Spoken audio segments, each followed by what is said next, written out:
What's going on, everybody? Hopefully you're having a good morning. Today and yesterday so far are pretty rough for the Bitcoin miners. Bitcoin again broke under its 200 MA, but we'll talk about that in a second. Many of you know recently there's this documentary that's going to be releasing on HBO, and they claim that they know the true identity of Satoshi, the creator of Bitcoin. Now, I think regardless of who they say it is, there is enough shadow of a doubt that it will still kind of remain a mystery in my opinion. But I'll leave this article below for you, and I have another one I'm going to go over and who I think Satoshi really is. But this article basically talks about why it could be bearish to know Satoshi's identity, and it's obvious if he's alive. If we find out that the potential creator of Bitcoin is still alive, that obviously raises concerns. But the reality is that doesn't change anything about the wallets that haven't moved. And I think the likelihood that those wallets one day will wake up is extremely low.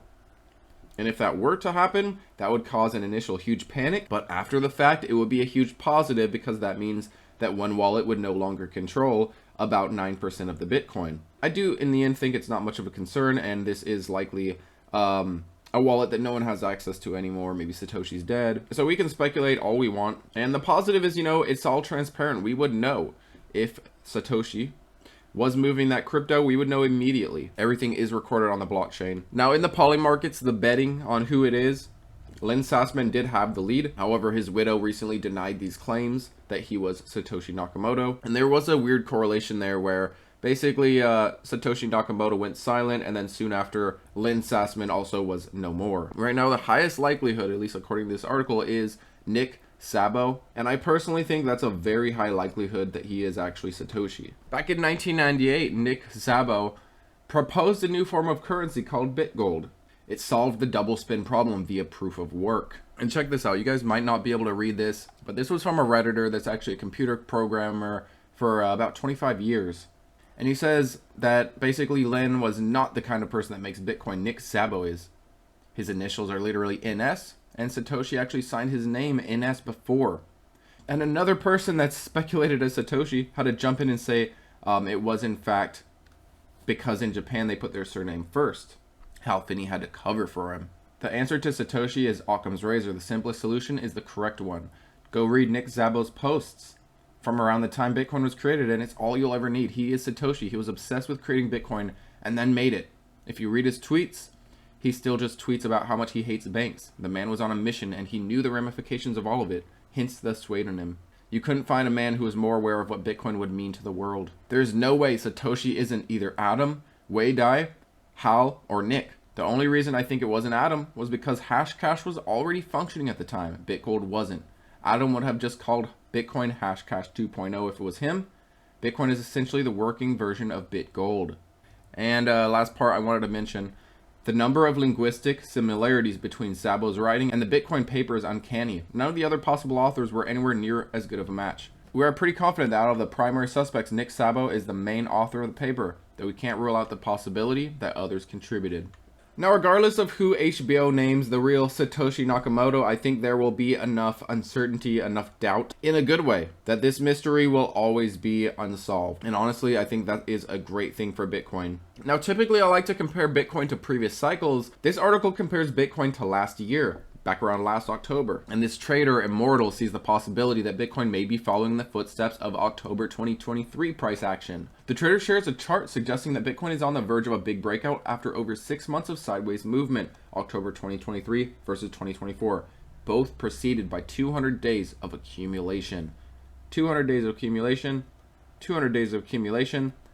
I think it's time to break out. He suggests that Bitcoin is currently in the final stages of its consolidation before sparking a breakout, similar to what happened last year when Bitcoin was trading close to 20,000. Looking for such a long time.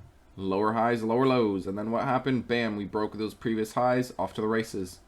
Lower highs, lower lows, and this, I've showed you guys how similar this is to 2020 cycle before we go on to break those previous highs and go rally. And Bitcoin just keeps rubber banding from the 200 to the 50 MA. It keeps trying to build support, but then it breaks. We had this ascending support here, it broke. We tried another ascending support, it broke. We might be in for some more downfall, might be in for a little more pain, maybe a test of 62,000, trying to establish a good floor here before we go on, use it as a bouncing off point.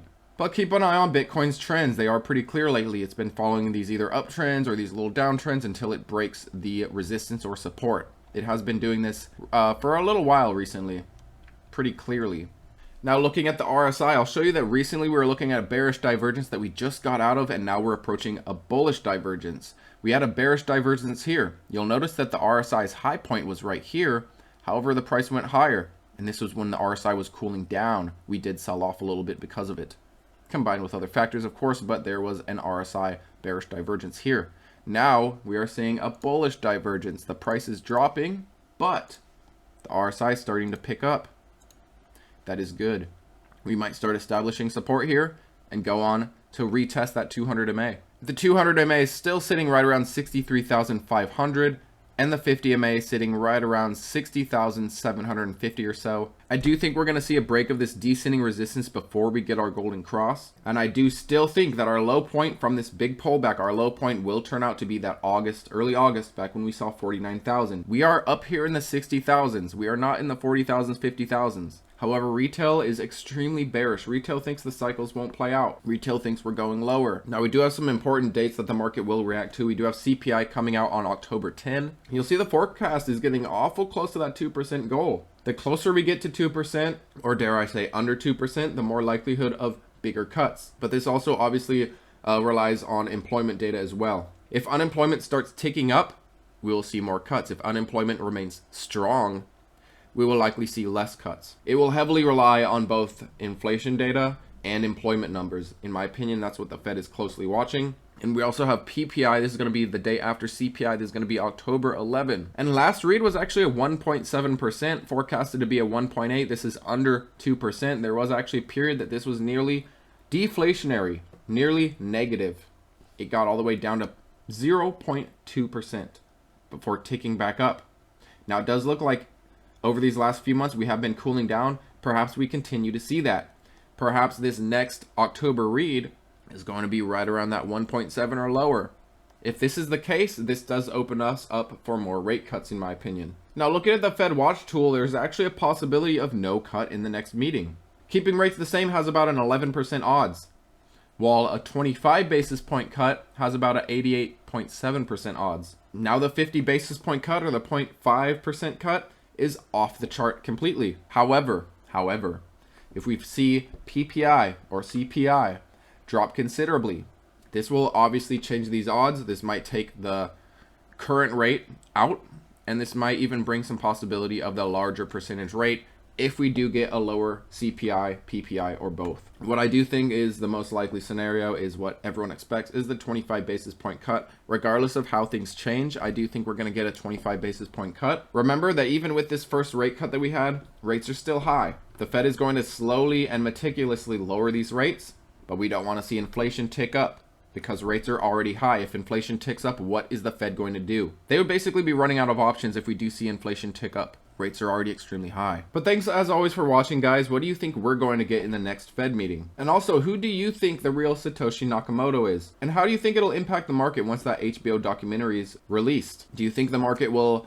collectively agree on who Satoshi Nakamoto is? Or do you think there will be enough of a shadow of a doubt that it will remain a mystery through the rest of time? Thanks as always for watching, guys, and I'll see you on the next one.